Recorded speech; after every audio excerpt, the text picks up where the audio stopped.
Welcome to the Wildlife Guardians podcast on All About Animals Radio. We are a show dedicated to the advocacy of wildlife everywhere, with a focus on lesser-known endangered species. Hi, I'm Erica Salvemini, and Jeff Harrison and I are honored to be your hosts representing All About Animals Radio, a platform dedicated to animals and all those who act to protect and advocate for them. We hope you enjoy this episode and share our podcast with all of your animal-loving friends. And now, on to the show. Hello and welcome. Joining us today is Dr. Cheryl Laite, also known as the Maverick Vet. Originally from Newfoundland, Cheryl now resides in Ontario, Canada, working as a board-certified veterinarian and firefighter with Ottawa Fire since 2016. Her other veterinary roles include being the attending vet for Ottawa's largest reptile rescue and nature center, and also volunteer vet for a local wildlife rescue when she's able. Cheryl also sits on the USA board as a Canadian for Helping Rhinos. These experiences also led to furthering her veterinary and conservation education through courses in wildlife health and immobilization in Africa, India, and Canada, wildlife rescue operations such as the 2020 Australia bushfires, volunteering at the Zululand Rhino Orphanage in 2019 and 2022, respectively. Cheryl is also currently pursuing a veterinary master's in conservation medicine. Welcome, Cheryl. It is an honor and a pleasure to have you here with us today. And it's also amazing to think that I have only shared just a little snippet of your CV here today for folks. They should really know just how wildly impressive your background is, and or at least it is to me, and I'm sure others will feel the same way. And I'm really looking forward to you sharing your background in greater detail and also your passion for animal rescue and wildlife conservation. So thank you. Thank you. Thank you, Erica. It's great to be here. And Jeff as well. So, Cheryl, we've worked together over the past few years with Helping Rhinos US and abroad, and also with Pedaling Against Poaching and a lot of the things that you've done. But can you tell us a little bit about how you originally got into wildlife conservation? So I've always been involved with wildlife in one way or another, even through vet school. But it was honestly, I would say, in the last 6-7 years that it really took a very pivotal turn. And it led me down many different roads, including the one to which I met you. Uh-huh. So in 2018, I ended up on a trip to Kenya, working with another vet there. And at that time, Sudan, I'm sure a lot of you know who Sudan is. He was the last male Northern White Rhino in the world at the time. And during February 2018, I was staying at Old Pejida, and I was able to actually help care for him in his last couple of weeks before he passed away. And I have a very good friend and mentor who was there, James Mwenda. And my talks with him during that time, they literally opened my eyes to a different world of conservation. And when you're sitting in front of an animal that's, a 5,000-pound animal, and you see this animal right before you going extinct, it hits differently. You're looking at this animal and you feel remorse, you feel shame, you'd like to try and feel hope as well, because I think hope is so important when things like this, unfortunately, it takes these events that trigger us to change, and they ignite something in us. And it certainly did that for me during that trip. When I got back from Kenya, James' words stuck with me, was that Sudan was a megaphone for all of these other species. We can watch this animal in front of us go extinct, but there are countless others that are going extinct. Like the IUCN Red List has over 41,000 species on it, with about over 16,000 that are threatened with extinction. We have a major problem, and this is not just a 5,000-pound animal. Like, what about, the small, amphibians, the flora and the fauna, and all these important aspects of our ecosystems that are threatened with extinction. And once you put on that conservation lens, it's impossible to take it off because you see the world completely differently. So from there, I knew that this was the path. Like, I was supposed to be on this trip. There was a sequence of life events that just took me there. And from there, it just was experience after experience. And my next, I guess the next training was the Zimbabwe, the mobilization course for African wildlife. And it's also a conservation-based course. And it's, again, another eye-opening experience. And we're seeing, you know, how all of the different species, plant and animal, interact with ecosystems and how they rely on each other. And there was a statistic that was brought up during one of our lectures there, and it showed the weight of land mass, like with animals. And 10,000 years ago, 99% wildlife, 1% human. And I know, you know, we do evolve, things are going to change. However, now, and this is probably a statistic from 7 or 8 years ago, it was 67% livestock and 1% wildlife, Wow. 32% human.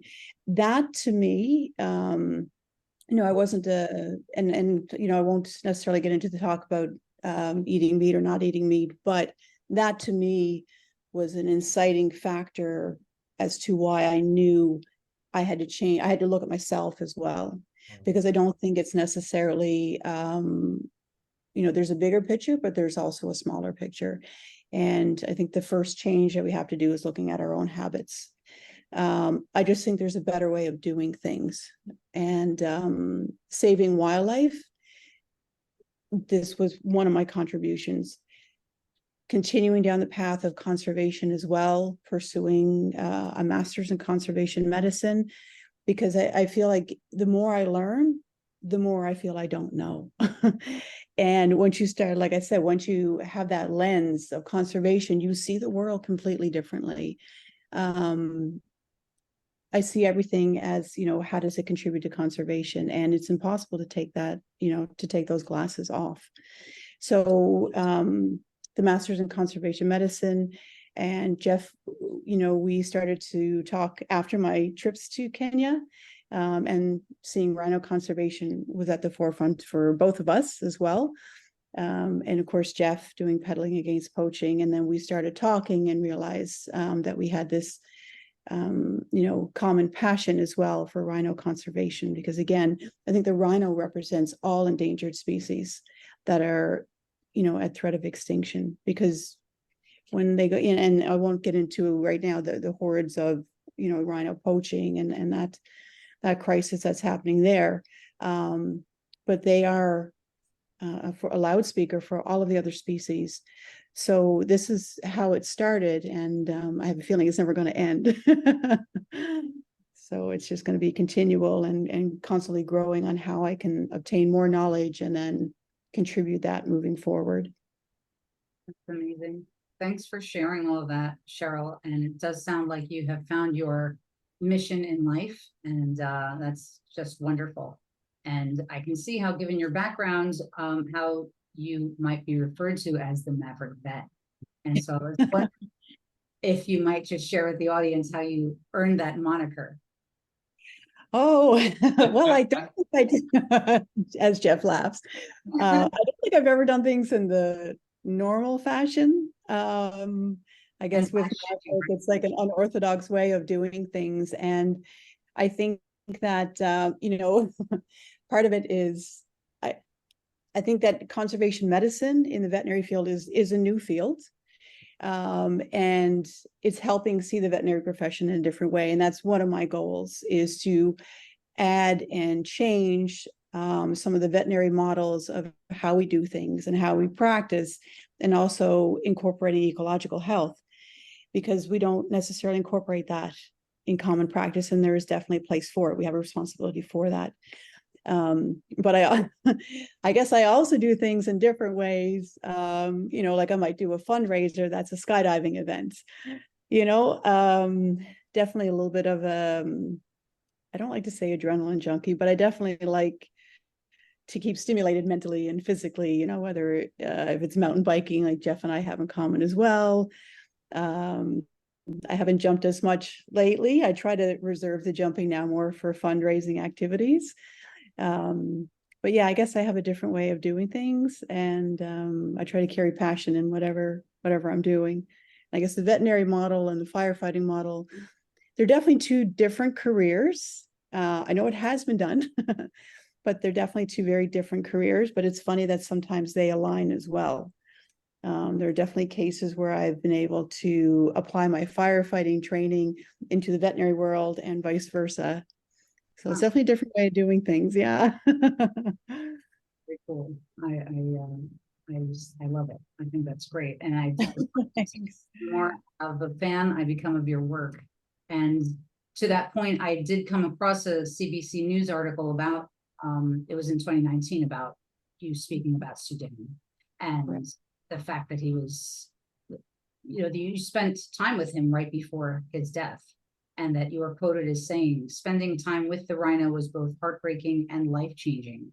And I was wondering, I know you did just share quite a bit about that experience, but I don't know if there's anything else that you would be willing to share. I know that must be, you could tell it's a very, you know, personal and touching time for you.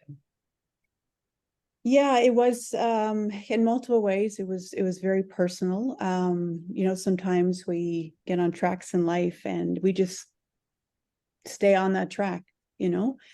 And wildlife conservation was something that I knew I had a passion for years before, and then you just get into the routine of life, and sometimes it's hard to break that. But it was actually a pretty significant life event of loss that took me to Africa in the first place. So, you know, I'm sitting here and I'm like, obviously somebody had a plan for me to be here. Because it was my entire life, just it was like a 180, and it was like I said, it was a pivotal time for me, and I haven't been the same since then. And I remember sitting in front of Sudan because, you know, he'd been in captivity for so long, and at 45 years of age, that was part of the reason why they ended up having to let him go, is because, you know, he had arthritis and he had some medical issues. So he was so gentle and slow. I remember sitting very close to him and just looking at him. And there's a photograph I can send you after that I took, and it's just, you know, the side of his face and his eye. And I just remember looking in his eyes, and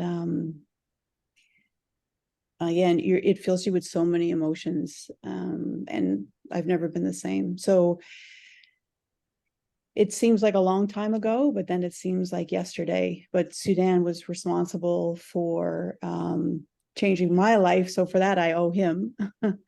But I think we owe him anyway. You know, letting things get to this point, there's a problem here. There's not just a climate change problem. There's not just a conservation problem. There's a human problem. And I think that I've also been opened up to that as well. And I don't think it's necessarily intentional.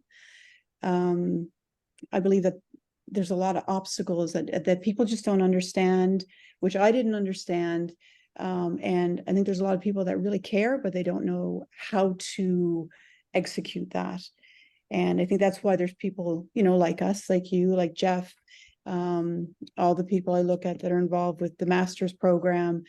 We're trying to be the advocates. We're trying to gain the knowledge and say, here's the path, here's what we can do.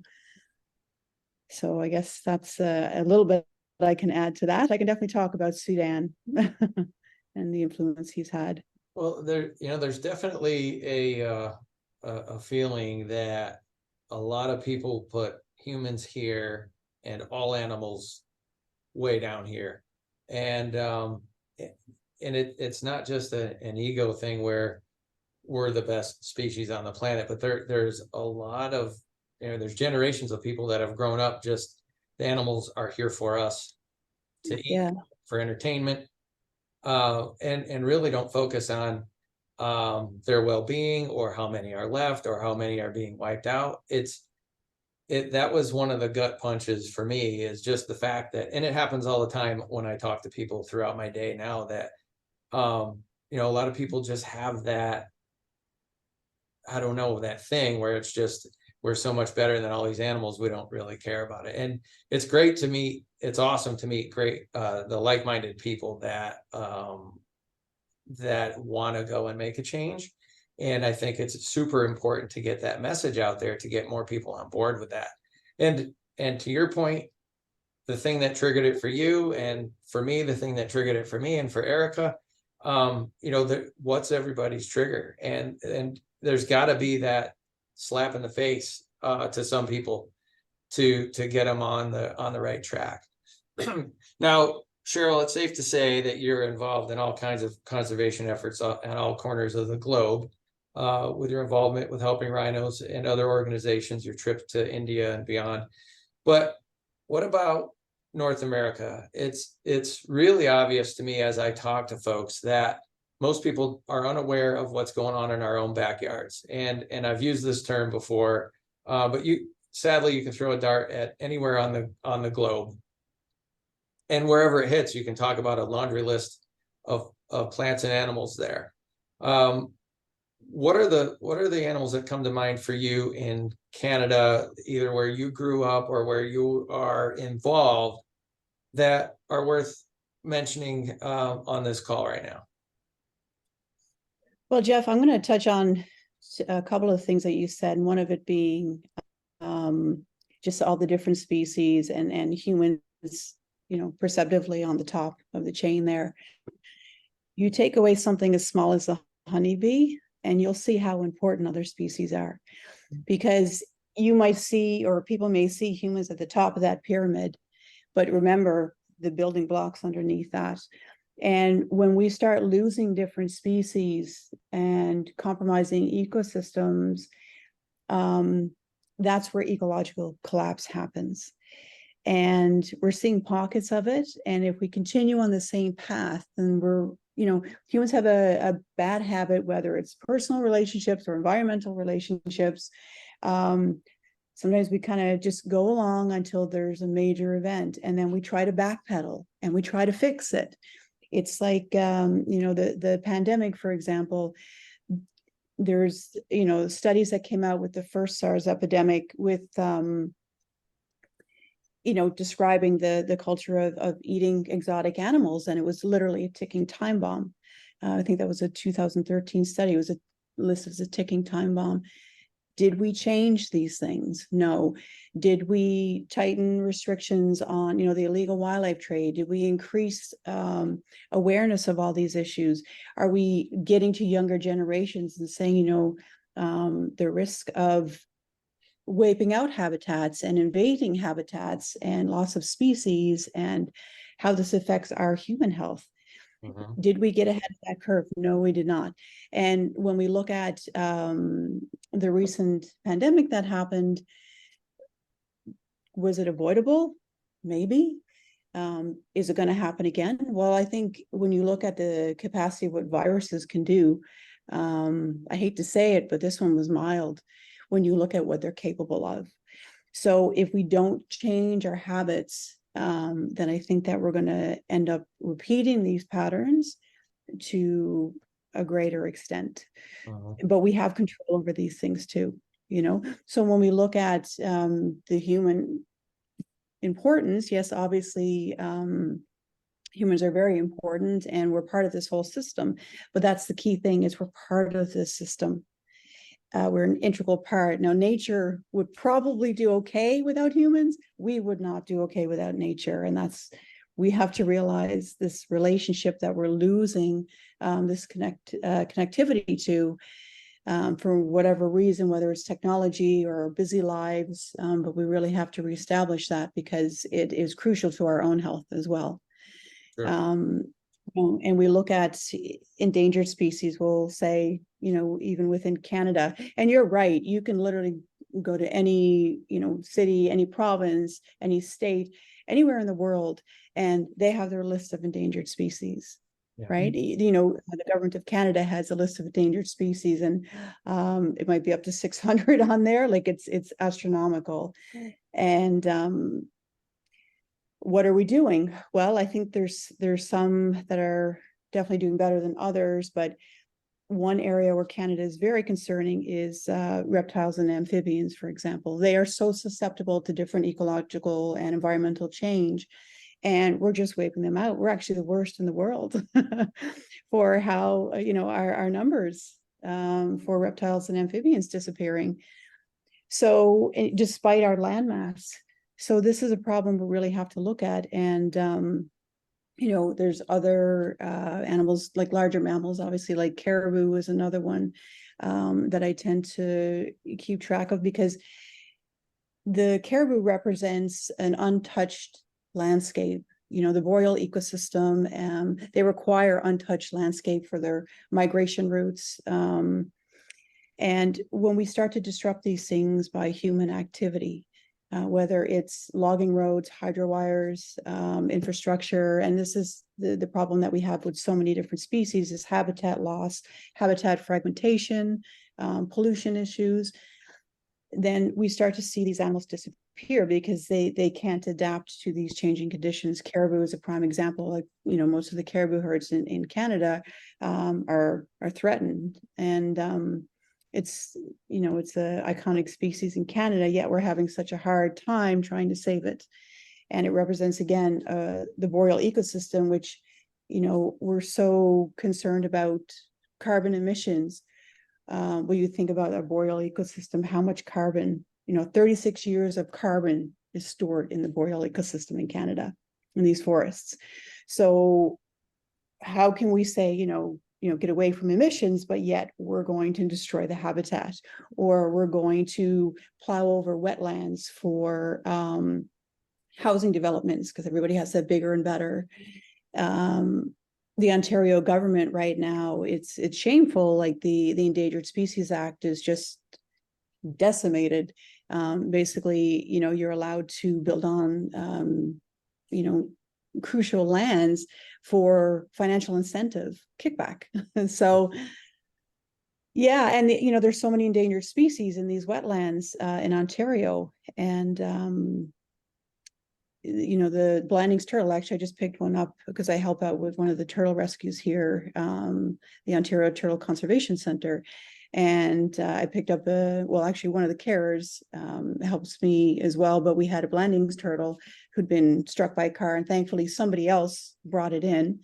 But she had 12 eggs on board, and this is an endangered species in Ontario. So thankfully she was brought in time. So hopefully her offspring will survive. And but it's just, you know, their habitat, you can bring in one, but then their habitat all around them is being paved over for housing development. You know, and so it's a major.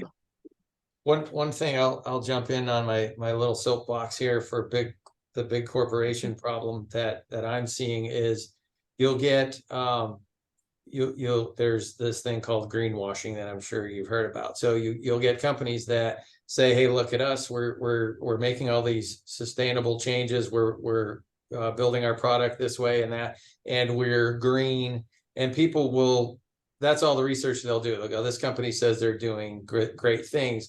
Meanwhile, one giant example that Dr. Folds can tell you about is there's a wind farm that they're going to build right at the entrance of Addo Elephant Park in South Africa, where they're saying this is going to be the best thing ever. Meanwhile, it's going to have a terrible chain reaction with the lives of these elephants that are there, that are captive in the land that they're in. That it's not like they can just move away.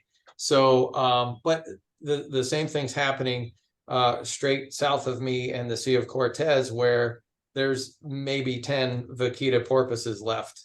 And they're talking about putting a huge water desalination plant there to pump fresh water up into Arizona. The brine that they will then pump back in will be however many times higher salt concentration than should be in that part of the sea. So if the vaquita weren't already kind of on death row, you know, that project alone where they're saying, here's all this stuff that's coming, bringing fresh water to Arizona and it's going to make everything great. And we're a great company for doing it. Meanwhile, they're actually causing way more trouble down the road. So there's a big thing, and I only wanted to insert that in there, is everybody needs to do their research on the companies that they get behind and developers that they get behind that are supposedly sustainable and heading in a green direction, because many of them are not. So Right. it's a delicate subject, but more times than not, it's about the dollar.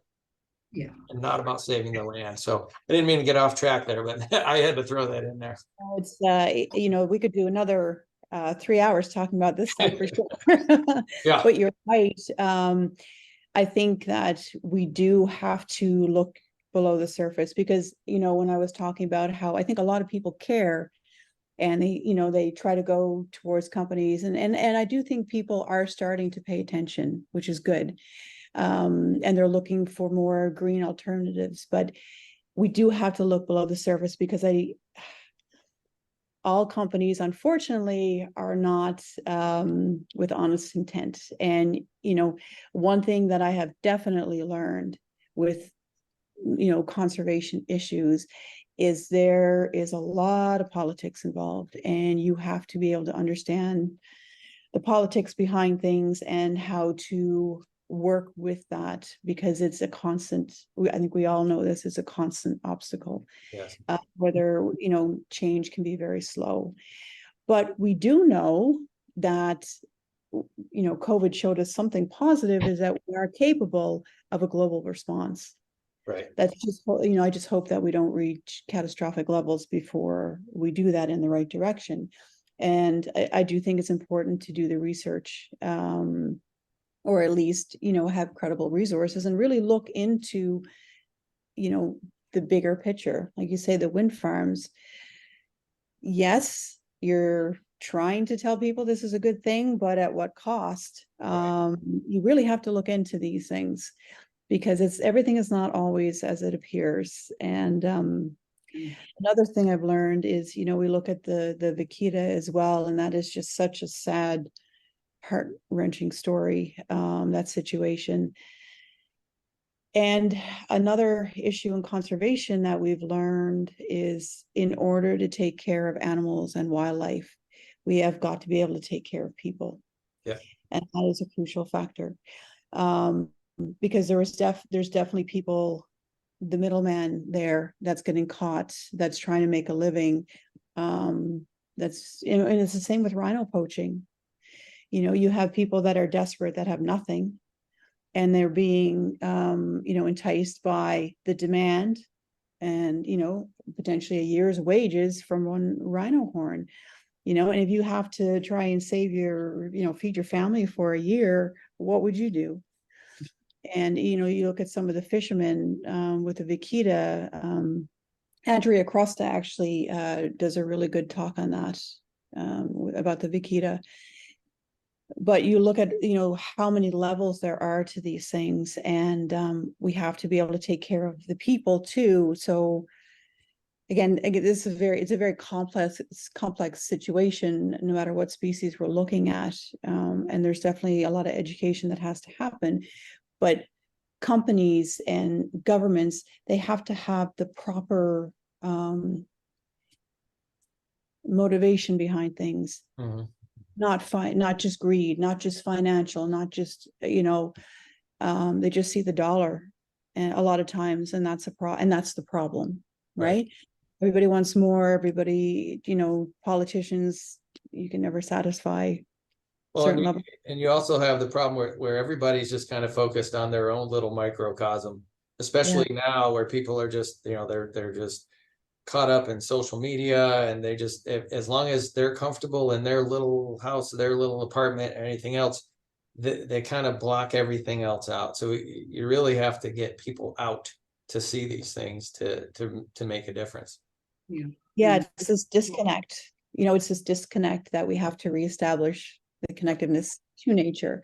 And I think sometimes it's probably an escape mechanism for some people, because the issues seem so vast and so large and overwhelming too. I think people become overwhelmed by it all. What could I possibly do? How can I make a difference? And it's Yeah. just so big and so beyond me. And, doing shows like this helps bring awareness to the regular people every day who, like you say, I do also believe that so many of us do care and want to make a difference. And so, I want to touch upon you mentioning that reptiles are in a lot of trouble, and especially here in the US, and we're not doing a good job with taking care of, what we already have. And so, you had mentioned the last time we spoke, and, about you working on your thesis for conservation medicine for your master's. And so, and from what I understand, you were basing that paper on reptiles and rattlesnakes. Is that correct? Is that what? It's a portion of it, yeah. So one of the areas, I guess the bigger scope of it is developing a course in conservation medicine. And part of that, of course, it deals with the loss of reptiles and amphibians, the illegal wildlife trade as well. And again, reptiles and amphibians globally are, in a lot of trouble.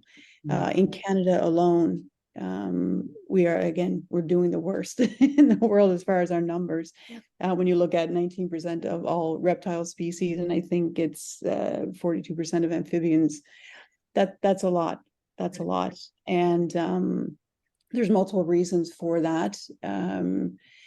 But a lot of people don't see the importance of reptiles, which is unfortunate. And I think that's something we have to work to change. Yeah, I don't mean to interrupt you, but I wanted to ask you, but exactly to that point. Have you read Born Free USA's report that mentions what they call rattlesnake roundups, and part of this growing epidemic that's actually happening here in the US, and I'm sure it's happening in other places as well, where they're doing what's known as thrill killing. And I wanted people to know that this is happening, in your own backyards, and we should all be aware of this, because that also, to your point of taking care of people, and, when you have a pathological issue, and, oftentimes it does start with things like this, like having absolutely no empathy, no remorse, killing animals, doing it for the thrill and some form of entertainment.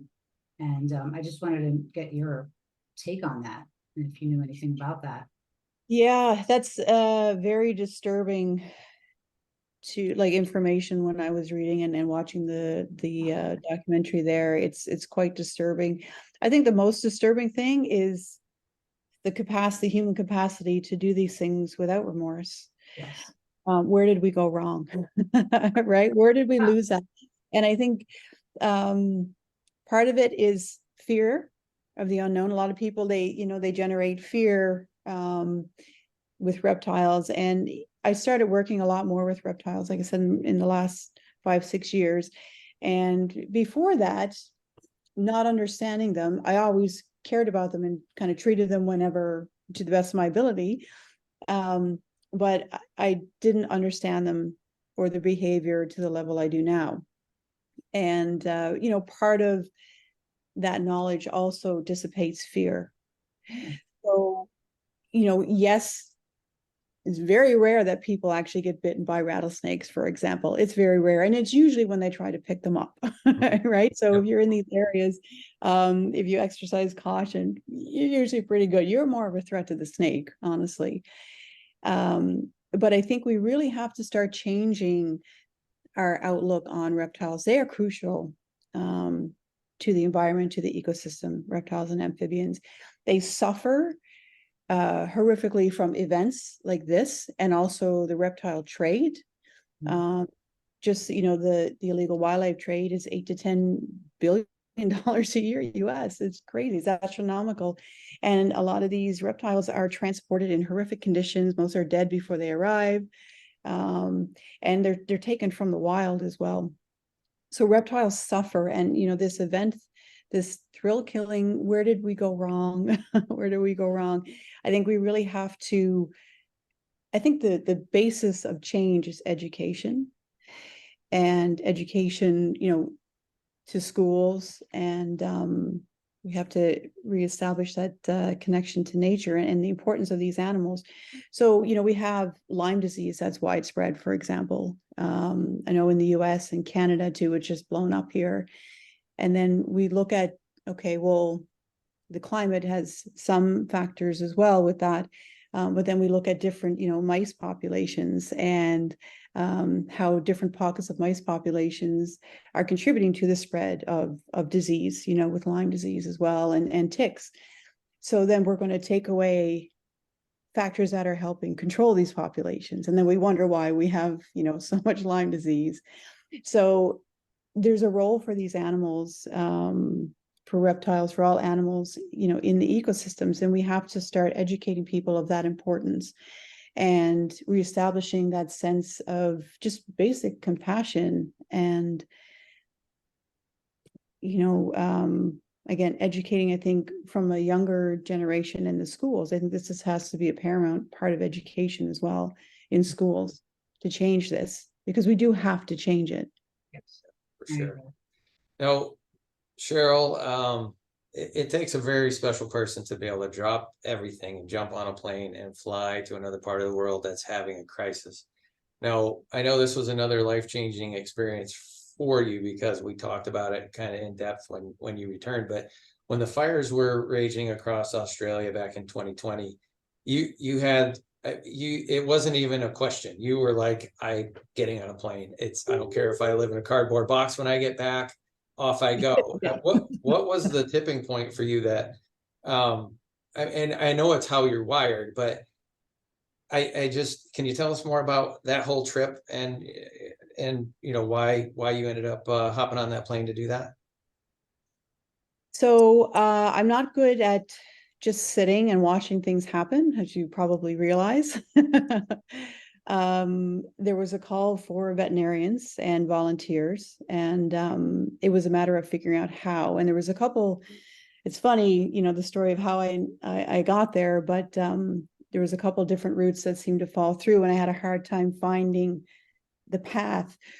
So I knew I had to go there. I just had that feeling in my gut. It's like when you're watching something and you just need to help. And sometimes, and I have to respect Ottawa Fire. They helped with my schedule as well, to allow me to even stay a little bit of an extended time because some new fires erupted, and they asked if I could stay a little bit longer. But I knew I had to go, and it was just an anxiety, a feeling in my gut, just a pull.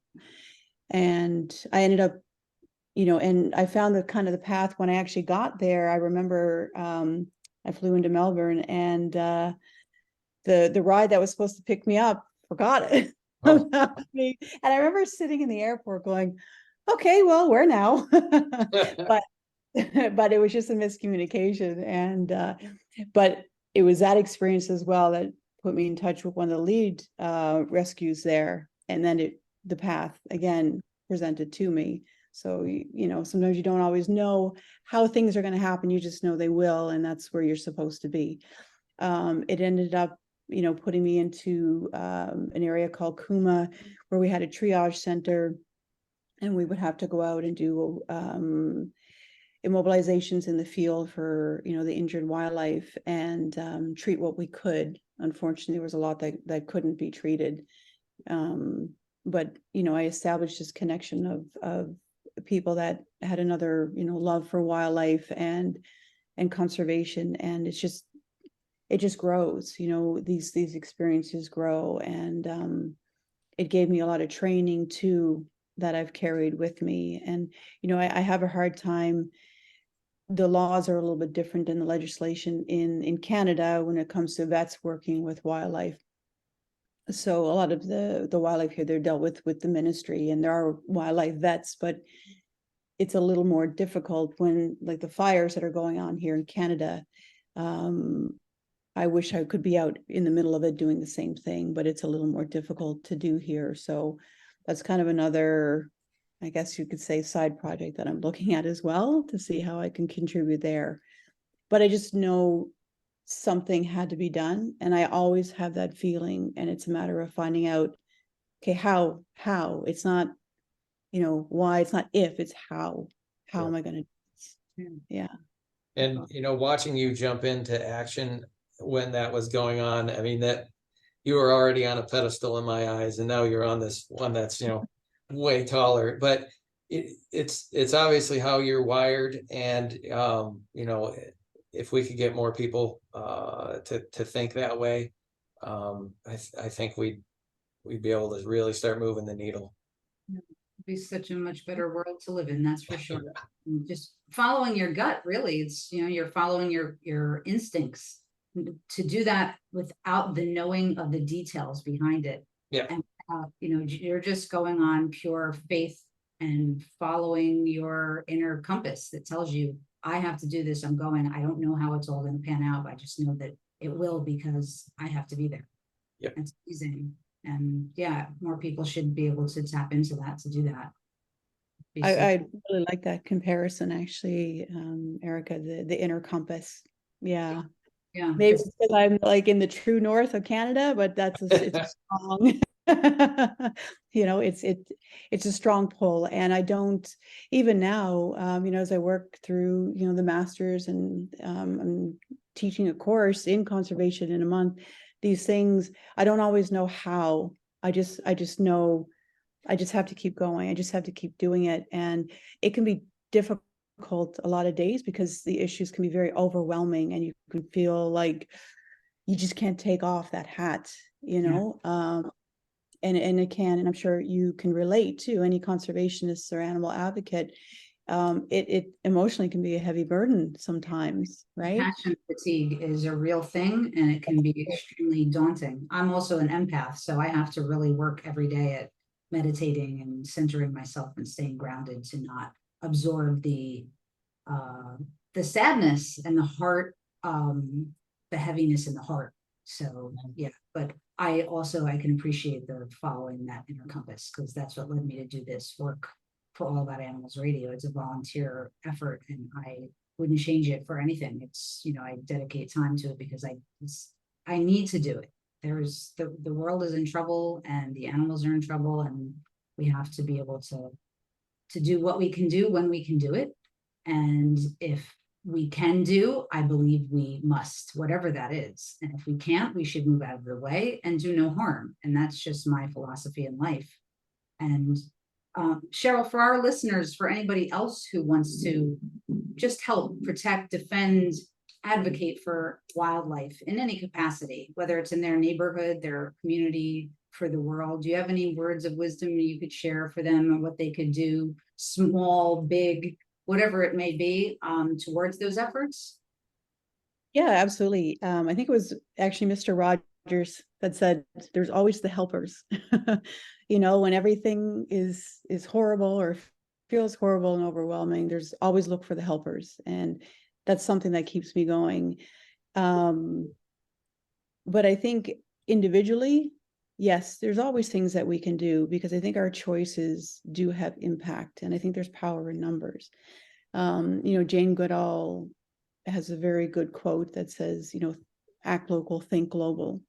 So, her Roots for Shoots, for example, she had, the youth kind of line up this path and plant milkweed for the monarch butterfly through the migration route, for example, all the way down from Canada to Mexico. And they actually increase the numbers by doing that. So I think that we do have the capacity for change, being conscious of our own actions, what we purchase, how we treat the environment as well. And also, I always like now Jeff and I, obviously, rhino conservation is extremely important to us. But I think, other people may have a connection to a different animal. So if you connect to something, then look into it. Pick your species, because there's so many out there that I think that we can, influence change and learn about. And then I think there's a ripple effect that can happen. We look at our influence, and hopefully we'll create a ripple effect for other people to then pass on knowledge. And that's, a basis behind my thesis in the course is spreading knowledge to veterinarians that will further spread that knowledge and create this ripple effect. So, pick a species and learn about it and see how you can help it. Look in your own community at the ways that you can help, and just reconnecting with nature. And I think once we start reconnecting with nature, then we feel that drive. We feel that I want to help save this. And local conservation centers, almost every place has them, Yep. So there's definitely ways that we can all help. And like I said, what we talk about, what we buy, our habits. Yeah. Like personally. Responsibility. Yeah. Yeah, I think we do. And just, I always say our two greatest challenges are ignorance and apathy. I think those are two, as humans, I think those are our two greatest challenges. And when we see the youth that are trying to make change, I mean, there are people that are listening now, and there are a lot of youth that are seeing these issues because this is their future. Yep. So I think it's, helping them see a path and standing behind them and helping educate them. I think we all have a responsibility to do that for sure. I agree. Thank you. Yeah. Thank you so much. You're welcome. Thank you for joining us here today. It's I hope you enjoyed it as much as we have. It really has been a pleasure. And for our listeners who want to learn more about your good work, we will also include all of your social media information. Will be located on our profile page, and which will be published on all of our major platforms. And folks, you can listen to more great podcasts on All About Animals Radio by going to Apple, Spotify, Amazon, TuneIn, Google, and YouTube. And please like and subscribe where possible and share with your networks. You can also find All About Animals Radio on Facebook, Twitter, Instagram, and LinkedIn. And thank you all for joining us here today. And please remember, folks, using your voice for the animals makes you a wildlife guardian too. Cheryl, thank you so, so much. And Jeff, it's always so great to see you and do this wonderful work with you. So, Thank you. You guys are both superstars. I can't wait till we record the next one. definitely. Thanks, you guys. Have a great day. Bye-bye. Thank you. Thank you for listening. Through raising awareness, education, and compassion, we hope to bridge the gap between species in need, conservation organizations that are making an impactful change for our world, and like-minded supporters who use their voice to advocate for wildlife. To learn more, please visit allaboutanimalsradio.com and peddlingagainstpoaching.com. Also like to give a huge shout out and thank you to Michael Wilbur of the band Moonhooch for the theme music. Check them out at moonhooch.com.